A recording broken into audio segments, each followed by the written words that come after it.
দুইটা দুইটা ভয়ঙ্কর পাপের কথা বলে দেই।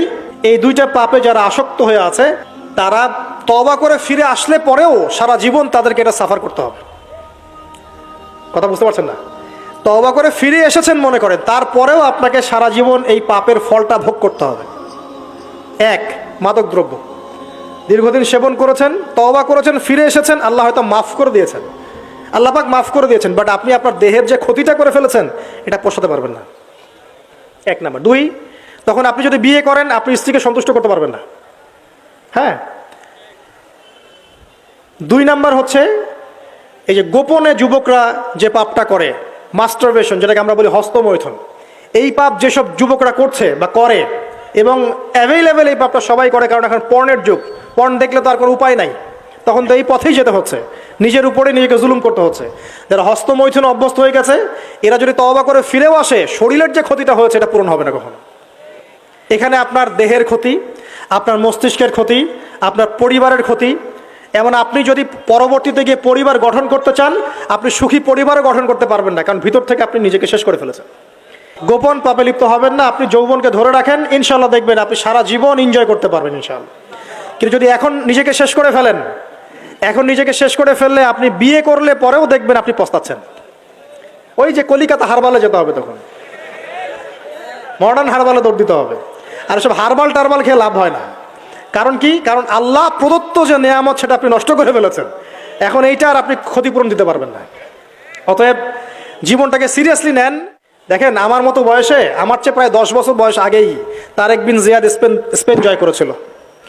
আমার যে বয়স এখন চলছে 30 পার হয়ে গেছে, এর চেয়ে আরও প্রায় 10 বছর আগে মুহাম্মদ বিন কাসিম এই সিন্ধু জয় করেছিল। এখন যে ইসলাম আপনি ভোগ করছেন এটা তাদের ফল, তাদের এই জিহাদের ফল। তো এখন আমাদের এই যে 20 বছর 30 বছরের যুব সমাজের দিকে তাকায় দেখেন, একবার তাকায় দেখেন, চেহারাগুলো একটু দেখেন, চেহারা দেখেন, এক একটা চেহারা দেখেন, চেহারায় নূর নাই, নষ্ট হয়ে গেছে, নামাজ নাই, চোখগুলো বসে যাচ্ছে, কারণ সারা রাত জেগে থাকছে। ওই যে টিকটক টিকটক টিকটক সারা রাত, হ্যাঁ সারা রাত ফোনে, সারা রাত গল্প গুজব। রাত্রেবেলা দেখবেন, রাত্রেবেলা শহর যেন জীবিত হচ্ছে, রাত্রেবেলা ক্যারাম খেলে, রাত্রে লুডো খেলে, রাত্রে এটা করে, রাত্রে সে, সারাদিন ঘুম, সারাটা দিন ঘুম। আপনি কি জানেন সারা রাত কে জেগে থাকে, সারাদিন কে, সারা রাত কে ঘুমায় আর সারা দিন কে জেগে থাকে? সারা রাত জেগে থাকে কুকুর এবং সারাদিন ঘুমায় কুকুর। আর দেখবেন আপনি বিড়ালকে দেখবেন, ও কিন্তু রাত্রে ঘুম এবং দিনের বেলা সে অ্যাক্টিভ। পাখিকে দেখবেন, পাখি সন্ধ্যা হলো একদম ঘরে, যেই সূর্য ডুববে পাখি একদম ঘরে, দেখেন না? পাখি ঘরে। আর যেই ফজর হবে পাখি বের হয়ে গেল। আর আল্লাহ রাসূল সাল্লাল্লাহু আলাইহি ওয়াসাল্লাম হয়তো বা এই কারণেই, আল্লাহ ভালো জানেন, তিনি বলেছেন এমন কিছু মানুষ জান্নাতে যাবে যাদের মনটা হবে পাখির মতো।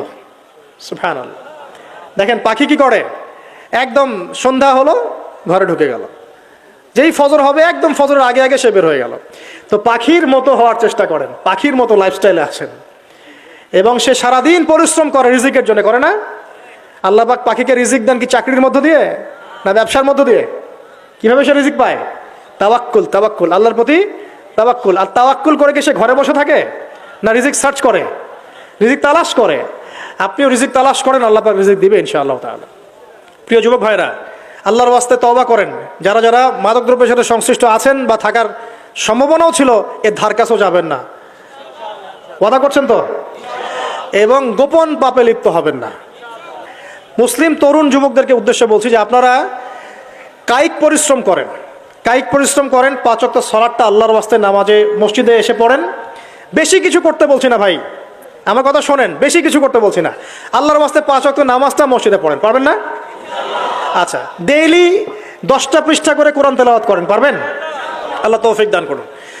ডেইলি 2-4 টাকা করে সদকা করেন, পারবেন? আচ্ছা, প্রত্যেক দিন কিছু দাওয়াতি কাজ করেন, আমর বিল মারুফ, সৎ কাজের আদেশ করবেন, নাহি আনিল মুনকার, অসৎ কাজে নিষেধ করুন। পারা যাবে ইনশাআল্লাহ।